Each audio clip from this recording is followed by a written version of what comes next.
మీ అందరి అభిమాన నాయకుడు పవర్ స్టార్ పవన్ కళ్యాణ్ గారికి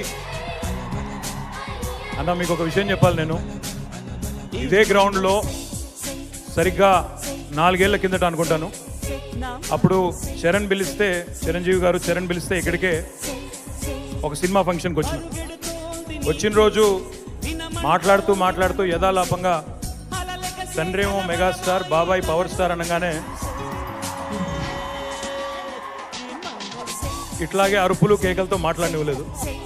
డైలీ బహుశా నాకు తెలిసినంత వరకు సూపర్ స్టార్లు, సినిమా స్టార్లు చాలా మంది ఉంటారు, కానీ ఒక కల్ట్ ఫాలోయింగ్ ఉండే ఒక విలక్షణమైన నటుడు పవన్ కళ్యాణ్ గారు. మేమందరం కూడా మీ తొలి ప్రేమ చూసిన వాళ్ళమే కాలేజ్ రోజుల్లో, కాబట్టి అందరూ చూసిన వాళ్ళే కదా. అప్పటి నుంచి ఇప్పటి వరకు 25 ఏళ్ల పాటు, నేను అడిగితే 23 ఏళ్ళు అన్నారు కానీ 26 అయింది అనుకుంటా, 25-26 ఏళ్ల పాటు ఒకే రకమైన స్టార్డమ్ని, ఇంత ఫ్యాన్ ఫాలోయింగ్, ఇంతమంది అభిమానుల గుండెల్లో స్థానం సంపాదించుకోవడం, సుస్థిరం చేసుకోవడం అంటే ఒక అసాధారణమైన విజయం. వారికి హృదయపూర్వకంగా అభినందనలు.